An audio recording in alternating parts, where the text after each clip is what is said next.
Selamat datang di Matsama, Masa Ta'aruf Siswa Madrasah. Kali ini kita akan belajar tentang 4 pilar kebangsaan.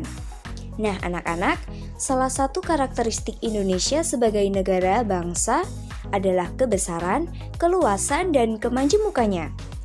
Data Badan Pusat Statistik menyebutkan terdapat 1128 suku bangsa dan bahasa, ragam agama dan budaya di seluruh Indonesia. Untuk itu, perlu konsepsi, kemauan, dan kemampuan yang kuat dan memadai untuk menopang kebesaran, keluasan, dan kemajemukan keindonesiaan. Konsepsi tersebut disebut sebagai 4 pilar kehidupan berbangsa dan bernegara atau yang sering kita dengar dengan 4 pilar kebangsaan.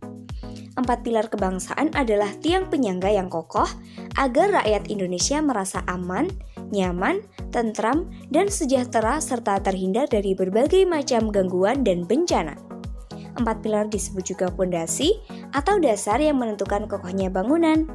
4 pilar kehidupan berbangsa dan bernegara adalah kumpulan nilai-nilai luhur yang harus dipahami seluruh masyarakat Indonesia dan menjadi panduan dalam kehidupan ketatanegaraan untuk mewujudkan bangsa dan negara yang adil, makmur, sejahtera, dan bermartabat.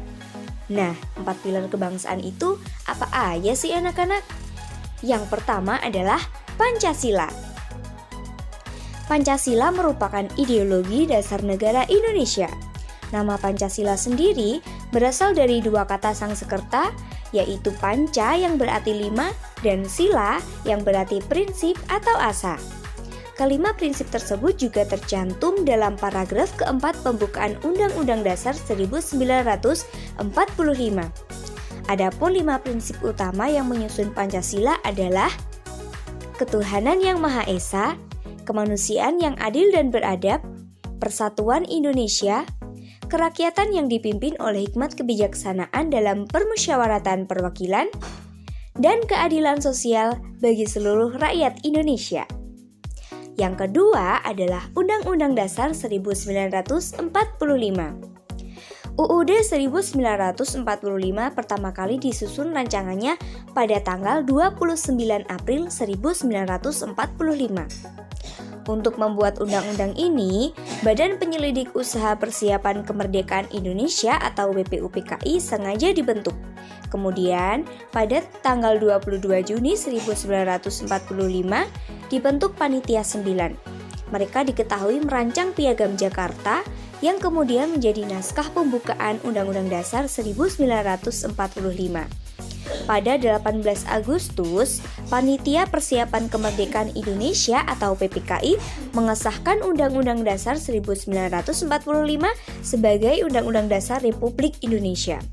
Barulah pada tanggal 29 Agustus 1945, Komite Nasional Indonesia Pusat atau KNIP mengukuhkan pengesahan Undang-Undang Dasar 1945. Yang ketiga adalah NKRI. NKRI adalah singkatan dari Negara Kesatuan Republik Indonesia yang berdiri dari Sabang sampai Merauke. NKRI berdiri sejak Proklamasi Kemerdekaan Indonesia pada tanggal 17 Agustus 1945 oleh Insinyur Soekarno dan Muhatta. NKRI menganut sistem republik dengan sistem desentralisasi. Hal itu sesuai dengan pasal 18 Undang-Undang Dasar 1945 di mana pemerintah daerah boleh menjalankan otonomi seluas-luasnya di luar bidang pemerintahan oleh undang-undang ditentukan sebagai urusan pemerintah pusat. Yang keempat adalah Bhinneka Tunggal Ika. Bukan sekedar slogan loh anak-anak. Bhinneka Tunggal Ika merupakan gambaran dari bangsa Indonesia itu sendiri.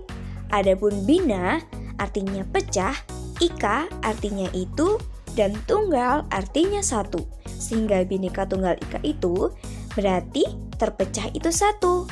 Slogan tersebut memiliki gambaran yang sesuai dengan Indonesia yang terdiri dari berbagai pulau dari Sabang sampai Merauke. Walaupun terpisah dan berbeda-beda, masyarakat merupakan satu kesatuan, yaitu sebagai warga negara Indonesia. Bagaimana anak-anak? Apakah sudah jelas? Semoga kalian memahami penjelasan 4 pilar kebangsaan ini dan menerapkannya dalam kehidupan sehari-hari.